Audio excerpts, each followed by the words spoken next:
SSP है। बिस्मिल्लाहिर्रहमानिर्रहीम रब्बिश इश्रह ली सदरी वयस्सिर ली अमरी वहलुल उक़दतम मिन लिसानी यफ़क़हू क़ौली। आज हम पढ़ने जा रहे हैं वो है CISSP डोमेन 1। ठीक है, ये किसके बारे में? सिक्योरिटी रिस्क मैनेजमेंट के बारे में। ठीक है,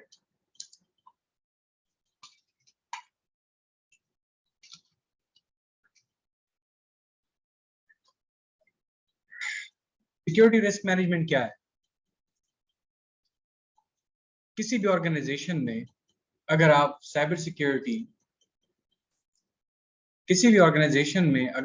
सिक्योरिटी की इम्प्लीमेंटेशन करना चाहते हैं तो रिस्क बेस्ड अप्रोच से बेहतर कोई अप्रोच नहीं हो सकती। ठीक है, तो रिस्क होता क्या है? रिस्क होता है कि what's the likelihood of an uncertainty. ठीक है, मिसाल के तौर पे हमारे पास एक आईटी सिस्टम है। ठीक है, अभी फिलहाल वो किसी खतरे से नहीं गुजर रहा, लेकिन हम अंदाजा लगा सकते हैं कि फ्यूचर में पॉसिबल है कि इसे ये खदशात हमें होते हैं कि ये खतरात इसको लाक। रिस्क है कि इस आईटी सिस्टम यहाँ से कॉम्प्रोमाइज हो जाए और इसके कॉम्प्रोमाइज होने की वजह से हमारा जो पूरा सिस्टम है, हमारे जो पूरे एसेट की वैल्यू है, उसमें कमी आ जाए। ठीक है, तो इसको हम कहते हैं रिस्क। ठीक है, एक खदशा होता है। ठीक है, एक पहले से आप इवैल्यूएशन करते हो, लाइक्लीहुड होता है कि हमारे सिस्टम के साथ कुछ बुरा होगा। What's the likelihood? लाइक्लीहुड कहते हैं प्रोबेबिलिटी को, कि कितना प्रोबेबल है कि हमारा सिस्टम 1 से 2 महीने में कॉम्प्रोमाइज होगा एक स्पेसिफिक वल्नरेबिलिटी से या किसी एक खास फैक्टर से। This is what's called risk, और हम इसकी इवैल्यूएशन करते हैं। ठीक है, before we get into risk assessment and risk management, we need to understand few things. सबसे पहले हम CIA को थोड़ा सा रिव्यू करते हैं। ठीक है, पहले भी मैं कर चुका हूँ, लेकिन जस्ट टू रिव्यू इट, क्योंकि it's a part of the first chapter.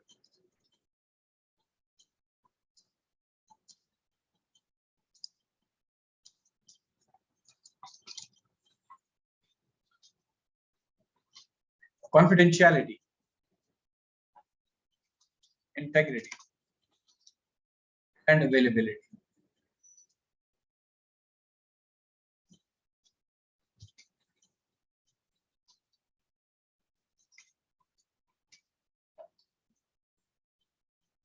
अगर ये हमारा एसेट है ना, अगर ये हमारा एसेट है, हमारा सरमाया है, और लेट्स से इसकी जो टोटल वैल्यू है हमारे पास $1 मिलियन है। ठीक है, $1 मिलियन है। ये एसेट किस फॉर्म में? ये एसेट हमारी इंफॉर्मेशन के फॉर्म में। वो इंफॉर्मेशन से हमारे पास इंफॉर्मेशन की क्या क्लासिफिकेशन है, किस टाइप की इंफॉर्मेशन है? हमारे पास PII है। PII किसे कहते हैं? Personal identifiable information. किसी एक कस्टमर की, किसी एक शख्स की, किसी एक स्टेक होल्डर की, किसी बंदे की जो इंफॉर्मेशन होती है, जिससे उस बंदे को हम आइडेंटिफाई कर सकते हैं कि हाँ, ये बंदा जो है, इसका नाम फॉर एग्जांपल समीर है, इस बंदे का नाम जो है तो अली है, इस बंदे का नाम जो है तो जानजेब है, और इसके क्रेडिट कार्ड नंबर ये है। ठीक है, ये सारे का सारा पर्सनल आइडेंटिफाइबल इंफॉर्मेशन में आता है, PII। और PII के कॉम्प्रोमाइज की वजह से कंपनीज को बहुत बड़े बड़े लॉस हुए, मिलियंस ऑफ डॉलर्स की गेम हुई है, बैंकक्रप्ट हुई है कंपनीज। ठीक है, क्यों? क्योंकि उनके आईटी इंफ्रास्ट्रक्चर में cyber security, information security properly integrate नहीं थी। ठीक है, तो जो सबसे बेहतरीन अप्रोच है साइबर सिक्योरिटी को इम्प्लीमेंट करने के लिए, वो ये है कि जो आपके बिजनेस प्रोसेसेस हैं, जो आपके बिजनेस स्ट्रेटेजीज हैं, ठीक है, उन्हीं के अंदर आप इंटीग्रेट करें अपनी साइबर सिक्योरिटी स्ट्रेटेजी को, ना कि उससे अलग सिक्योरिटी आप इम्प्लीमेंट करें। यही वजह है कि इट्स ऑलवेज रिकमेंडेड कि जब आप सॉफ्टवेयर अपना डेवलप कर रहे हो, तो जब आप जब सॉफ्टवेयर डेवलप कर रहे हो, ठीक है, तो उसका जो डिजाइन फेस होता है, जहाँ पे आप सोल्यूशन डिजाइन कर रहे होते हैं, ठीक है, वहीं पर आप साइबर सिक्योरिटी को इंटीग्रेट करें। ठीक है, उसको इम्प्लीमेंट करें, ना कि बिल्कुल आखिरी फेज में आके टेस्टिंग के फेज में आपको पता चला कि भाई इसमें तो बड़े बग्स हैं, ये तो हर जगह से इसमें लूप होल्स हैं, तो बाद में साइबर सिक्योरिटी इम्प्लीमेंटेशन करना उसका कोई फायदा नहीं।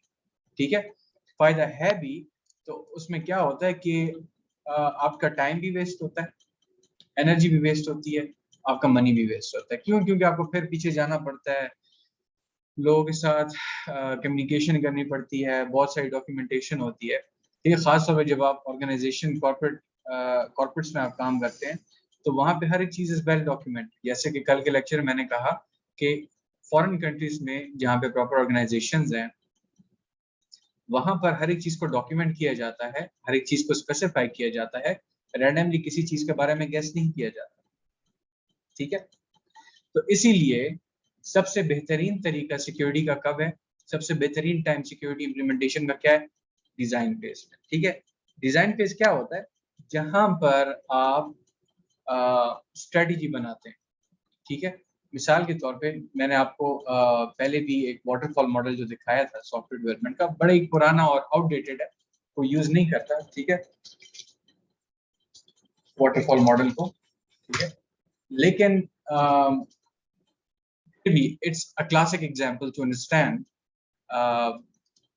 what a waterfall model is, how it works, right? So this is waterfall model. Okay, हमारे पास सबसे पहले जब भी हमने सॉफ्टवेयर सॉल्यूशन बनाना होता है तो हम क्या करते हैं? रिक्वायरमेंट्स उसकी कलेक्ट करते हैं। क्या रिक्वायरमेंट्स हैं? कौन सी टेक्नोलॉजी चाहिए हमें? क्लाउड चाहिए? कितना हमें पर्सनल चाहिए? कितने डेवलपर्स चाहिए? आर्किटेक्ट्स हमें 2 चाहिए, 1 चाहिए? हमें कौन कौन से एग्जीक्यूटिव ऑफिस में चाहिए? ये सारी की सारी चीजें जब आपकी रिक्वायरमेंट्स इकट्ठी हो जाती हैं तब आप आते हैं सोल्यूशन डिजाइनिंग पे। अब डिजाइन का जो फेज होता है यहाँ पे आपका सोल्यूशन आर्किटेक्चर बनता है, यहाँ पे आपका सॉफ्टवेयर सोल्यूशन का आर्किटेक्चर बनता है। ठीक है, तो बेहतरीन वक्त जो होता है साइबर सिक्योरिटी की इम्प्लीमेंटेशन करने का वो डिजाइन फेज में होता है। ठीक है, मैं इम्प्लीमेंटेशन की बात कर, ठीक है, मैं क्योंकि रिक्वायरमेंट्स में भी साइबर सिक्योरिटी इंक्लूडेड होती है।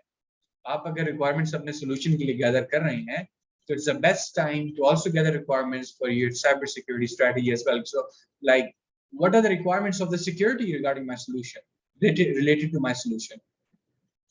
ये भी बहुत इंपॉर्टेंट होता है। तो रिक्वायरमेंट्स आपने कर ली गैदर, डिजाइन फेज में जो है तो आपने उसको यानी कि इम्प्लीमेंट कर दिया। आगे जब आप डेवलपमेंट करेंगे तो आपकी सिक्योर डेवलपमेंट होगी। ठीक है, और आप जो टेस्टिंग करेंगे आप एक सिक्योर सॉफ्टवेयर की टेस्टिंग कर रहे होंगे। तो ओवरऑल जो इंसान का हेडेक होता है, कंपनी का ऑर्गेनाइजेशंस का जो हेडेक होता है वो बहुत कम हो जाता है। लेकिन जनाब अगर आप मेंटेनेंस में आके साइबर सिक्योरिटी इम्प्लीमेंट करनी है तो बस फिर आप वैसे ही करें कि आपने जो अपने कपड़े सिलवाने के लिए दिए थे वो दर्जी ने सही सिए नहीं, अब वो जगह जगह से उधड़ रहे हैं, फट रहे हैं और आप उसे बस पैचेस पे पैचेस लगाए जा रहे हैं। ठीक है, तो उन कपड़ों का क्या फायदा? ठीक है, उस सारी एफर्ट उस सारी एनर्जी का क्या फायदा कि इससे ही उन कपड़ों को सिया ही नहीं गया आपकी रिक्वायरमेंट्स के मुताबिक। आपके वो जोड़ा बहुत तंग था और वो जगह जगह से आपकी थोड़ी सी मूवमेंट करने से फट रहा है। ठीक है, और आप उससे पैचेस पे पैचेस लगाए जा रहे हैं। ठीक है, तो आपका टाइम भी जाया हुआ, आपका पैसा भी जाया हुआ और जो टोटल एनर्जी इन्वेस्ट हुई थी टेलर की तरफ से और आपकी तरफ से वो भी गई, वो भी जाया हो गया। ठीक है, तो डोमेन 1 यही चीज हमें सिखाता है कि किस तरीके से आपने साइबर सिक्योरिटी को अपनी ऑर्गेनाइजेशन की जो मेन स्ट्रेटेजी होती है, जो गोल्स होते हैं उसका पार्ट बनाना है, ना कि अलग सी चीज। Cyber security has to be business enabler. ठीक है, साइबर सिक्योरिटी हमें साइबर सिक्योरिटी को कैसे देखना चाहिए? यार ये बिजनेस एनेबलर है, इसके बगैर हमारा बिजनेस चल ही नहीं सकता। चलो अगर हमने सोल्यूशन बना के डाल भी दिया बाहर, ठीक है, तो आगे जो खतरात इसे लाहक है, our solution will not be able to survive। ठीक है, ना उसकी कॉन्फिडेंशियलिटी सर्वाइव कर सकेगी, ना इंटेग्रिटी, ना अवेलेबिलिटी। ठीक है, अब आते हैं वापस हम एसेट के कॉन्सेप्ट पे। अब हमारे पास एसेट है इंफॉर्मेशन की फॉर्म में। इंफॉर्मेशन कौन से उसमें क्लासिफाई हुई है? Personally identifiable information. अब इस पर्सनल आइडेंटिफाइबल इंफॉर्मेशन अगर लूज होती है, स्टील होती है, जिसमें क्रेडिट कार्ड्स हैं, जिसमें बाकी चीजें, तो अगर ये लूज हो जाता है हमारे एसेट को नुकसान पहुंचता है और हमारे $1 मिलियन लूज हो जाते हैं, चले जाते हैं, हमारा एसेट कॉम्प्रोमाइज हो चुका है। लेकिन अगर हम ये मेक श्योर करें कि इस एसेट को सिर्फ उन लोगों को एक्सेस है जिनको होनी चाहिए, कॉन्फिडेंशियलिटी इज फॉर एक्सेस। ठीक है, सिर्फ वही लोग इस एसेट को एक्सेस कर सकें जो who are supposed to access this information। ठीक है। अच्छा, अब एक्सेस के बाद क्या आता है? अब मिसाल के तौर पर आपके पास डॉक्यूमेंट्स है बड़ी इंपॉर्टेंट, उन डॉक्यूमेंट्स को आप अलमारी के ऊपर रख देते हैं कि सिर्फ बड़े ही यहाँ तक पहुंच सके। ठीक है, बच्चे इस पे हाथ ना मारे, क्योंकि हो सकता है बच्चों के हाथ घी से जो हो तो वो यानी कि ऑयली हुए हो, या बच्चे इससे जहाज बना के उड़ाएं, उस चीज से बचाने के लिए आप ऊपर रख देते हैं कबर्ड के। अब कौन इसे एक्सेस कर सकता है? या तो आप या कोई घर का जो बड़ा होता है, जो समझदार होता है। अब यहाँ पर जो मेन चीज है वो ये है कि अब लेट्स से कि एक बड़ा बंदा है, ठीक है, वो जाके उस डॉक्यूमेंट्स के जो बंडल होता है उसको उठाता है, आपके बड़े इंपॉर्टेंट डॉक्यूमेंट्स है, और वो उसे पता नहीं होता कि डॉक्यूमेंट्स किस लिए हैं। वो आपकी होती है सीवीज होती हैं, वो आपके डीएमसीज होती हैं। ठीक है, वो क्या करता है कि उसके वाइट वाले एरिया पे वो बतखे बनाना शुरू कर देता है, कार्टून बनाना शुरू कर देता है, ऐसी अपने हिसाब किताब करना शुरू कर देता है। ठीक है, तो अब यहाँ पे इंटेग्रिटी एक्सपर्ट हो चुकी है। अब वो जो आपके डॉक्यूमेंट्स है वो वैलिड नहीं रहे। आप उन्हीं सीवीज उन्हीं डीएमसी के साथ आप जाके अप्लाई करेंगे, वहीं पे आपके सामने फाड़ के वो फेंकेंगे। ठीक है, तो अब जो इंटेग्रिटी थी वो यहाँ पे कॉम्प्रोमाइज हो चुकी है कि आपके जो डॉक्यूमेंट्स थे वो जिस हालत में थे या होने चाहिए अब वो उस हालत में नहीं रहे, इसको मॉडिफाई कर दिया गया। ठीक है, तो अब आप बड़ों के मॉडिफाई करने से बचाने के लिए वो लोग जिन्हें एक्सेस है, जो बड़े हैं, उन डॉक्यूमेंट्स को आप क्या करते हैं, उन डॉक्यूमेंट्स को आप एक फाइल में रख देते हैं। ठीक है, और उसके ऊपर आप एक नोट लगा देते हैं कि this is my DMC, these are my important documents, please do not write on this. ठीक है, अब यहाँ पे इंटेग्रिटी आपने उसकी मेंटेन कर दी, इंटेग्रिटी आपने बचा ली उसकी। अच्छा जी, अब जिस थर्ड फैक्टर को हमने मद्देनजर रखना है, जो सबसे इंपॉर्टेंट है, मैं कहता हूँ इट्स अवेलेबिलिटी। अवेलेबिलिटी सबसे ज्यादा क्यों इंपॉर्टेंट है? अगर आप अपने डॉक्यूमेंट्स को लॉक करके और चाबी आप फेंक देते हैं कचरे में, कूड़े में, कचरे में, कहीं और, तो अब तो आपको भी एक्सेस नहीं है। ठीक है, औरों को तो एक्सेस नहीं है। ठीक है, या आपने औरों को तो एक्सेस नहीं है, लेकिन अब आपको भी एक्सेस नहीं है, तो आपकी कॉन्फिडेंशियलिटी और इंटेग्रिटी तो होगी वहां पे, जाहिर बात है, ना उसे कोई एक्सेस कर सकता है, ना कोई मॉडिफाई कर सकता है। लेकिन जब आपको एक्सेस ही नहीं है तो फिर फायदा क्या होगा? ठीक है, so it's equally important to consider availability of your resources after you implement confidentiality and integrity। ठीक है, तो confidentiality, integrity and availability, इन सब को आपने मद्देनजर रख के आगे चलना होगा। अच्छा, इसके बाद हमारे पास जो मजीद दो टर्म्स हैं, इसको ज्यादा लंबा नहीं करते, पहले ही मैं एक्सप्लेन कर चुका हूँ। ऑथेंटिकेशन है, ठीक है, और हमारे पास है ऑथराइजेशन। ये बहुत ही सिंपल है। ऑथेंटिकेशन क्या है? कि आपके पास आईडी कार्ड है, आपकी आइडेंटिटी है, आपको हम वैलिडेट कर दें, ठीक है भाई, तो मैं डॉक्यूमेंट्स को एक्सेस कर सकते हो। ठीक है, अब उस डॉक्यूमेंट को एक्सेस करने के बाद तुम उसके साथ क्या कर सकते हो और क्या नहीं कर सकते, उसे कहते हैं authorisation. Are you authorised to modify the documents? No. Are you authorised to hold the document in hand? Yes. तो ये पॉलिसीज डिफाइन करती है। ठीक है, तो ये हमारा कॉन्फिडेंशियलिटी, इंटेग्रिटी, अवेलेबिलिटी। नॉन रिप्यूडिएशन एक फाइनल हम देख लेते हैं, ये भी इंपॉर्टेंट है। नॉन रिप्यूडिएशन क्या होता है कि अगर कोई बंदा डॉक्यूमेंट में चेंजेस कर लेता है तो हमारे पास एक ऐसा सिस्टम होना चाहिए जिसके तहत वो रिकॉर्ड हो कि यार इस बंदे ने इस टाइम पे इस डॉक्यूमेंट में मॉडिफिकेशन की थी, और वो बंदा के पास जब हम जाएं कि आपने क्यों मॉडिफिकेशन किया, तो वो डिनाई ना कर सके। रिप्यूडिएट मींस टू डिनाई, ठीक है, non repudiation not being able to deny. So that's all about CIA। ठीक है, ज्यादा इसमें नहीं जाते। So the whole cyber security controls implementation is based upon your CIA triad। ठीक है, अच्छा, CIA हमें क्लियर हो गया। अब हम आते हैं कि सिक्योरिटी गवर्नेंस क्या होती है। ठीक है, किस तरीके से गवर्नेंस कहते हैं, बेसिकली गवर्निंग बॉडी क्या होती है, सबसे पहले इसको समझते हैं। ठीक है, गवर्निंग बॉडी जो है एक बंदा भी हो सकता है, ठीक है, और एक ग्रुप ऑफ पीपल भी हो सकता है। ठीक है, एक मैनेजमेंट में एक खास किस्म के लोग, एक खास ऑफिस भी हो सकता है, गवर्नर्स ऑफिस। ठीक है, वो क्या करते हैं कि ओवरऑल जो ऑर्गेनाइजेशन का कॉन्टेक्स्ट होता है कि ऑर्गेनाइजेशन क्या है, वो क्या करती है, उसके क्या गोल्स हैं, उसकी क्या स्ट्रेटेजी है, वो क्या नहीं करती, उसके गोल्स क्या नहीं है, ये सब के सब गवर्निंग बॉडी के काम होते हैं। पॉलिसीज को, जितना भी पॉलिसी और स्ट्रेटेजिक वर्क होता है, ठीक है, कंप्लायंस हो गया, ठीक है, जितना ही पेपर वर्क है, डॉक्यूमेंटेशन है हाई लेवल का, ठीक है, वो गवर्नर्स करते हैं, वो गवर्निंग बॉडी करती है। फिर उन पॉलिसीज, उन स्ट्रेटेजीज, उन गोल्स, उनको इम्प्लीमेंट करने के लिए, उनको अमली जामा पहनाने के लिए हमारे पास टॉप लेवल मैनेजमेंट जो होती है, जो सबसे टॉप मैनेजमेंट होती है, उसे हम कहते हैं एग्जीक्यूटिव मैनेजमेंट। क्या कहते हैं हम? एग्जीक्यूटिव मैनेजमेंट कहते हैं। वो एग्जीक्यूट करते हैं। आपके पास एक प्रोग्राम लिखा हुआ है, अब आप उसको एग्जीक्यूट करो। .exe फाइल जो होती है, इट्स कॉल्ड एग्जीक्यूटेबल, ठीक है, आपने प्रोग्राम तो लिख लिया लेकिन उसे कोई एग्जीक्यूट नहीं कर पा रहा, तो उसको कुछ फायदा नहीं है। तो पॉलिसी स्ट्रेटेजी बनाने के बाद कौन उसे इम्प्लीमेंट करेगा, कौन मेक श्योर करेगा कि policies and all these compliances are being taken care of and they are being implemented. It's work of the executive management, ठीक है।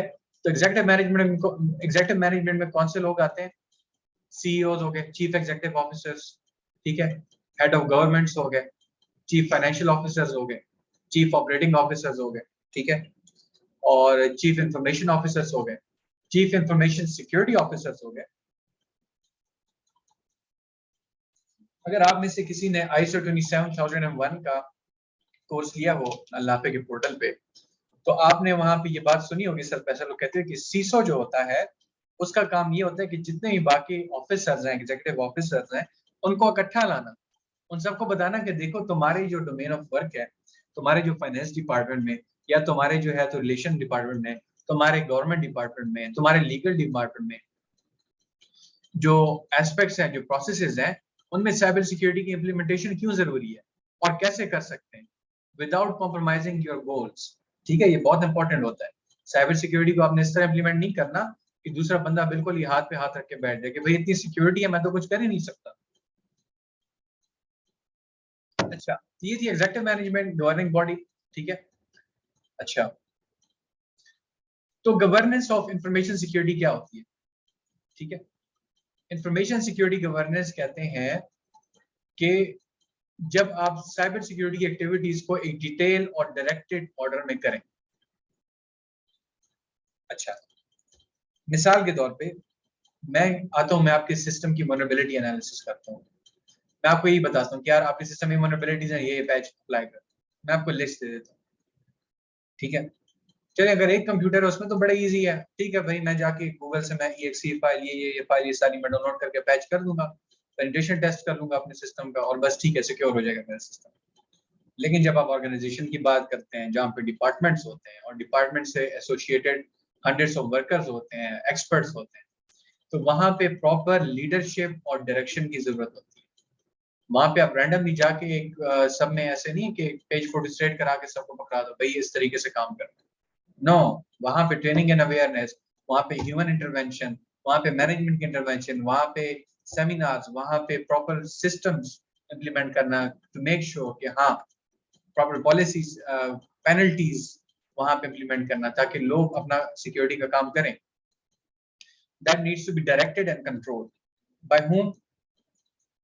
बाय द गवर्निंग बॉडी, ठीक है, also with the help of executive management, ठीक है। तो information security की governance क्या होती है? System by which N organisations information security activities, एक ऐसा सिस्टम जिसके थ्रू एक ऑर्गेनाइजेशन की जो इंफॉर्मेशन सिक्योरिटी की एक्टिविटीज हैं, चाहे पेन टेस्टिंग है, ब्लू टीम है, रेड टीम है, ऑडिट है, इंटरनल ऑडिट, एक्सटर्नल ऑडिट है, उनको हम डायरेक्ट कर सकते हैं कि किस डायरेक्शन में जानी चाहिए और कंट्रोल कर सकते हैं कि कब इनको करना है और कब नहीं करना, ठीक है। सो गवर्नेंस ऑफ इंफॉर्मेशन सिक्योरिटी सिर्फ इतना ही है। स्टेक होल्डर क्या होता है, ठीक है। Stakeholder, now stakeholder की जो टर्म है ये नॉर्मली बहुत सारे कॉन्टेक्स्ट में यूज होती है, ठीक है। स्टेक होल्डर क्या होता है कि आपके पास अच्छा, मैं आपको एक और चीज समझाता हूँ, डायग्राम के थ्रू आपको मैं समझाता हूँ। इसको मैं कह देता हूँ ये मेरा एसेट है, ठीक है, या इसे मैं कह देता हूँ ये मेरा लैंड है, ठीक है, this is a piece of land. और यहाँ पे मैंने अपना एग्रीकल्चर करना है, ठीक है। ये मेरी जमीन है 10 मरले की या 1 कनाल की, लेट्स से मेरी 1 कनाल की जमीन है, ठीक है। इसके आसपास जो है तो बाकी लोगों की भी जमीन है, ठीक है। ये वाला जो है तो मेरा एक फ्रेंडली नेबर हो गया, ठीक है। मेरा एक पड़ोसी है जो बड़ा फ्रेंडली है मेरे साथ, और यहाँ पे जो है ये हर वक्त मुझे तंग करता रहता है, बैड नेबर या चैलेंजिंग नेबर हो गया, ठीक है। यहाँ पे मैं, ठीक है, जब पानी आता है, ठीक है, अब जब पानी खेतों को पानी देने का वक्त होता है, ठीक है, तो लेट्स से यहाँ से पानी आ रहा है, ठीक है। अब अगर मैं कोई ऐसा सिस्टम बनाता हूँ जिसकी वजह से इनका पानी रुक जाता है, ठीक है, तो इनकी जमीनों को नुकसान हो जाएगा, वक्त पे जब पानी नहीं मिलेगा इनकी फसल नहीं होगी, और मुझे तो टाइम पे पानी मिल रहा है, ठीक है। तो ये दोनों जो है स्टेक होल्डर है, एसेट तो मेरा ही है लेकिन स्टेक होल्डर है। अगर मैं अपने एसेट में कोई चेंजेस करता हूँ, कोई सिस्टम इम्प्लीमेंट करता हूँ, तो इनको नुकसान पहुंच सकता है, इनकी प्रोडक्शन पे इफेक्ट हो सकता है, ठीक है। तो दीज आर स्टेक होल्डर्स, मैं भी स्टेक होल्डर, ये भी स्टेक होल्डर है। तो बिफोर आई इम्प्लीमेंटिंग सिस्टम मुझे जाके इनसे बात करनी होगी, यार मैं सिस्टम बना रहा हूँ, इससे दोनों को कोई इफेक्ट होता है? अगर इफेक्ट होता है तो देखें हम किस तरीके से काम कर सकते हैं, इस सिस्टम को कैसे इम्प्लीमेंट करें, क्योंकि मैंने भी फसल उगाई, ठीक है। अगर मैं ऐसे ही जाके सिस्टम बना लेता हूँ तो इससे तो बड़ी तब चढ़नी है बैड नेबर को, इसने तो आके जो है तो मेरी फसल ही खराब कर देनी है, ठीक है। और ये जो है तो ये नाराज हो जाएगा मुझसे, राइट। इसी तरह ऑर्गेनाइजेशंस के एसेट में भी होता है, ठीक है। स्टेक होल्डर्स होते हैं, उसमें इफेक्ट होते हैं, ऐसे लोग होते हैं जो आपके डिसीजंस की वजह से इफेक्ट होते हैं। तो स्टेक होल्डर की डेफिनेशन क्या लिखी हुई है? एनी पर्सन और organization that can effect, be affected by, or perceive themselves to be affected by an activity of the organization. They are called stakeholders. कोई भी ऐसा शख्स जो कि ऑर्गेनाइजेशन के डिसीजन मेकिंग की वजह से या एक्टिविटी से इफेक्ट हो, ठीक है, उसके बिजनेस पे इफेक्ट पड़े, उसकी लाइफ पे इफेक्ट पड़े, वो स्टेक होल्डर होता है उसमें, ठीक है। अच्छा,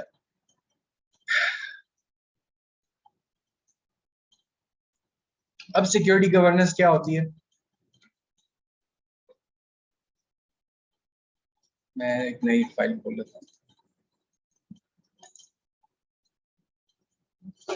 सिक्योरिटी गवर्नेंस में हमारे पास कुछ उसूल होते हैं, कुछ प्रोसेसेस होते हैं, ठीक है। उन उसूल और उन प्रोसेसेस को हम इकट्ठा करके गवर्नेंस बनाते हैं। गवर्नेंस बेसिकली एक कॉन्सेप्ट है, ठीक है। जैसे एक मुल्क का गवर्नर हो, किसी एक शहर का गवर्नर होता है, ठीक है। मुल्क के अंदर जो हुकूमती गवर्नर होते हैं, उनका काम क्या होता है? उन्हें पॉलिसीज दी जाती हैं, उन्हें प्रिंसिपल्स दिए जाते हैं कि इन पे आपने काम करके गवर्न करना, ठीक है। गवर्नमेंट होती है एक तरह की। तो गवर्नर क्या करता है? वो गवर्नेंस करता है। गवर्नर क्या करता है? वो गवर्नेंस करता है, ठीक है। गवर्नर करता है गवर्नेंस, और गवर्नेंस किस बेसिस पे करता है? उसूलों की बेसिस पे, प्रोसेसेस की बेस पे, तरीके होते हैं, ठीक है। जब गवर्नर कोई डिसीजन मेकिंग करता है, ठीक है, लेट्स से उसने ये डिसीजन लिया कि ये जो 2000 किलोमीटर स्क्वायर का जो एरिया है, यहाँ पे जो है तो एक पार्क बनेगा। अब उसने ऑर्डर दे दिया, लेकिन अगर उसको डॉक्यूमेंट नहीं करेगा, हाई लेवल से परमिशन नहीं लेगा, बाकी से परमिशन नहीं लेगा कि यहाँ पे हम पार्क बना रहे हैं, उसके आसपास की आबादी है, उन्हें तो कोई फर्क नहीं पड़ रहा। अगर इन चीजों को कंसिडर नहीं करेगा तो प्रॉपर गवर्नेंस नहीं होगी, उससे बदमाशी कहेंगे, जो कि पाकिस्तान में होती है, राइट। तो बाहर मुल्क में चूंकि लॉज एंड रेगुलेशंस हैं, तो वहां पे गवर्नेंस की जाती है, ठीक है। अच्छा, तो गवर्नेंस प्रिंसिपल्स क्या होते हैं? वो एक्सेप्टेड रूल्स होते हैं, ऐसे उसूल होते हैं। गवर्नेंस गवर्नेंस के जो उसूल होते हैं, ऐसे उसूल होते हैं, ठीक है, जो एक्सेप्टेबल हों लॉज के पर्सपेक्टिव से, रेगुलेशन के पर्सपेक्टिव से, स्टेक होल्डर के पर्सपेक्टिव से, सबको आपने ऑर्गेनाइजेशन में आपने सारे डिपार्टमेंट को, सब लोगों को लेकर चलना होता है, ठीक है, जैसे हम कहते हैं सिक्योरिटी गवर्नेंस। अच्छा, यहाँ पे ठीक है, तो हमेशा आप स्टेक होल्डर्स को माइंड में रखें, लीगल अथॉरिटीज को माइंड में रखें, जो लॉज एंड रेगुलेशंस है उसको माइंड में रखें, जो रिस्क मैनेजमेंट फ्रेमवर्क्स हैं, जो साइबर सिक्योरिटी फ्रेमवर्क्स हैं उनको माइंड में रखें, then you can form a good governance policy. ठीक है, अच्छा, अब गवर्नेंस करने के लिए हम कुछ मेन उसूलों को मद्देनजर रखते हुए गवर्नेंस करते हैं। ठीक है, यहाँ पे जो हमारे पास नोट्स हैं, ठीक है, इसमें हमारे पास 5 उसूल दिए गए, और ये 5 उसूल जो हैं तो हर एक सब कुछ डिफाइन नहीं करते, लेकिन जो 5 उसूल हैं, if you consider them, if you integrate them into your system, into your information security strategy, तो आप एक कामयाब गवर्नेंस बना सकते हैं। ठीक है, रूल ऑफ थम्स है एक तरह। अच्छा, हमारे पास 10 मिनट रह गए हैं, इसमें प्रिंसिपल्स को पढ़ लेते हैं। Principle number 1, establish organization wide information security। ठीक है, बहुत इंपॉर्टेंट है।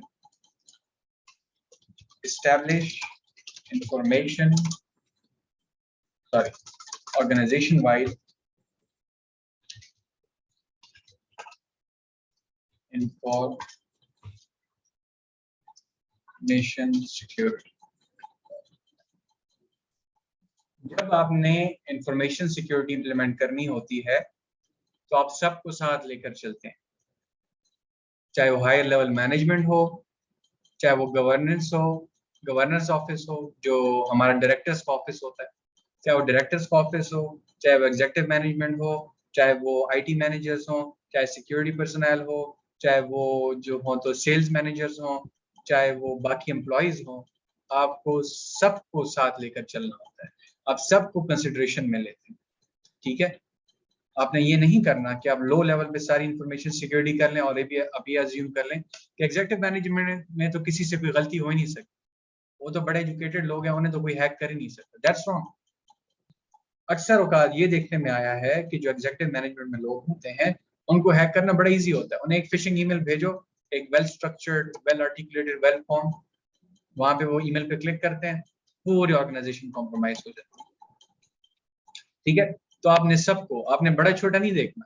ठीक है, एनालिसिस में किसी टाइप का, मैथमेटिकल एनालिसिस हो, साइंटिफिक एनालिसिस हो, इंफॉर्मेशन सिक्योरिटी एनालिसिस हो, आपने हमेशा अपनी जजमेंट को, अपने प्रेजुडिस को साइड पे रखना है, अपने ओपिनियंस को साइड पे रखना है। ठीक है, और आपने क्या करना है, you have to see things for what they are. ठीक है, at the end of the day what executive management is, they're a bunch of human beings who have expertise in a certain domain, but they're vulnerable, humans are vulnerable, right? तो आपको सबको साथ लेके चलना है। adopt a risk based approach। Organization में अगर आपने इंफॉर्मेशन सिक्योरिटी इंप्लीमेंटेशन करनी है तो आपको रिस्क बेस्ड अप्रोच लेनी होगी। इसके अलावा आप स्कोप ही क्रिएट नहीं कर सकते। Without scope you can not implement information security. आप कहाँ अप्लाई करेंगे? ठीक है, आप किस तरीके से करेंगे? ठीक है, सिक्योरिटी तो आप तभी इंप्लीमेंट करेंगे ना जब आपके ऑर्गेनाइजेशन को कोई रिस्क होगा, राइट? अगर कोई रिस्क है ही नहीं या आप अपने माइंड में कोई रिस्क बना लें, ठीक है, ये बिल्कुल वैसे ही है कि एक डॉक्टर है, वो मरीज को चेक किए बगैर उसे दवाइयां पकड़ा दे कि ये तो मुझे शक्ल से कमजोर लग रहा है, हो सकता है इसे शुगर हो, उसे शुगर की दवाइयां पकड़ा देता है, और मरीज शुगर का मरीज होता ही नहीं। ठीक है,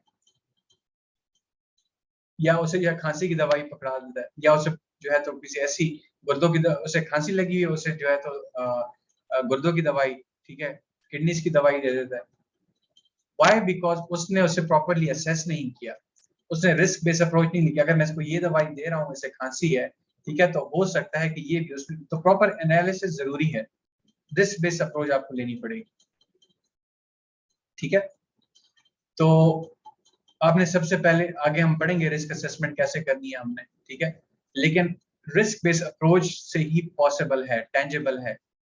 ठीक है, सेंस बनता है कि हाँ ये वाले रिस्क हैं और इन रिस्क की कॉन्टेक्स्ट में हमने इंफॉर्मेशन सिक्योरिटी इंप्लीमेंट करनी है। ना कि अपने कयास और गुमान पे, अपनी इमेजिनेशन पे। ठीक है, अपनी इमेजिनेशन के बेसिस पे हमने नहीं जाना, ना ही अपनी नॉलेज के बेसिस पे। हमने प्रॉपरली इवैल्यूएशंस करनी है, असेसमेंट्स करनी है, उसके बाद हमने इम्प्लीमेंटेशन करनी है। ठीक है, जो प्रिंसिपल नंबर 3 है वो क्या कहता है? Set the direction of investment decisions. अच्छा, अभी गवर्निंग बॉडी का काम होता है कि जो इंफॉर्मेशन सिक्योरिटी है वो तमाम प्रोसेसेस में इंटीग्रेट हो। ठीक है, अगर आपके कोई ऑर्गेनाइजेशनल ऑब्जेक्टिव्स हैं, मिसाल के तौर पे आपका ऑर्गेनाइजेशनल ऑब्जेक्टिव ये है कि आपने 6 महीने के अंदर, नेक्स्ट 6 मंथ्स के अंदर आपने 2 मेजर ऑर्गेनाइजेशंस के साथ आपने मर्ज होना। ठीक है, तो अब जब इंफॉर्मेशन सिक्योरिटी पॉलिसी बनेगी, जब गवर्नर्स जो कॉर्पोरेट जो डायरेक्टर्स का ऑफिस है वो जब पॉलिसी बनाएगा, तो उन्होंने क्या करना है? उन्होंने उन ऑर्गेनाइजेशंस को भी कॉन्टेक्स्ट में लेना है जो कि आपके ऑर्गेनाइजेशन के साथ मर्ज हो रही है। ठीक है, आपने एनेबल करना उनके बिजनेस को। ठीक है, आपने क्या क्या चीजें ध्यान में रखनी है? आपने लीगल और रेगुलेटरी कंप्लायंस ध्यान में रखनी है। ठीक है, और किस तरीके से रिपोर्ट होगी, रिस्क वगैरह, ये सारे के सारे जितने भी ऑपरेशनल प्रोसीजर्स हैं, इन सबको आपने मद्देनजर रखते हुए आपने इंफॉर्मेशन सिक्योरिटी डिजाइन करनी है। ठीक है, कहाँ पे आपकी इन्वेस्टमेंट हो रही है आपके ऑर्गेनाइजेशन की, उसके गोल्स क्या है, ऑब्जेक्टिव्स क्या है, कहाँ से उसको मुनाफा होता है। ठीक है, ये ना हो कि आप ऐसी इंफॉर्मेशन सिक्योरिटी बना लें कि उनका जहाँ से मुनाफा हो रहा था वहां से वो रुक जाए।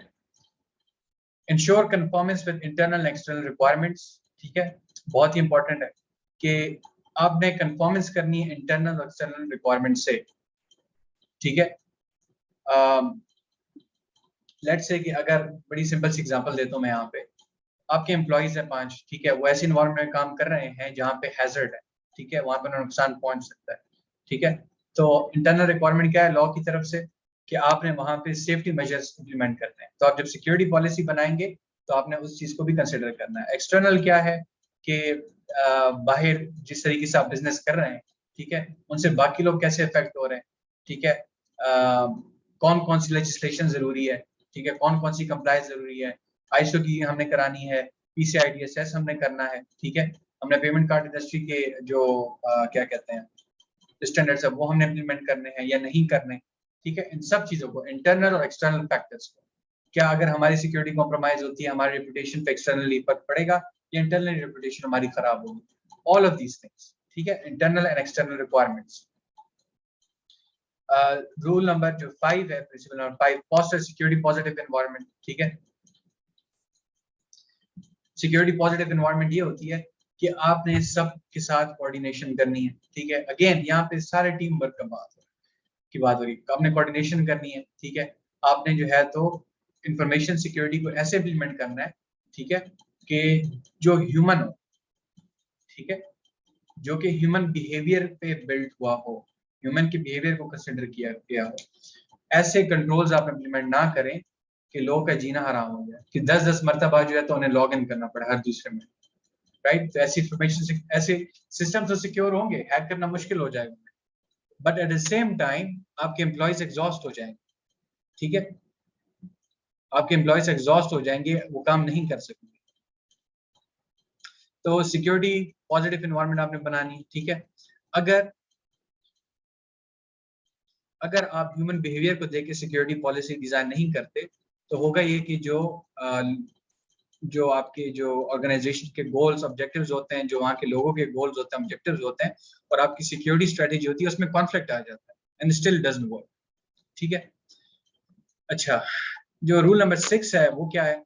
Review performance in relation to business outcomes. अच्छा, तो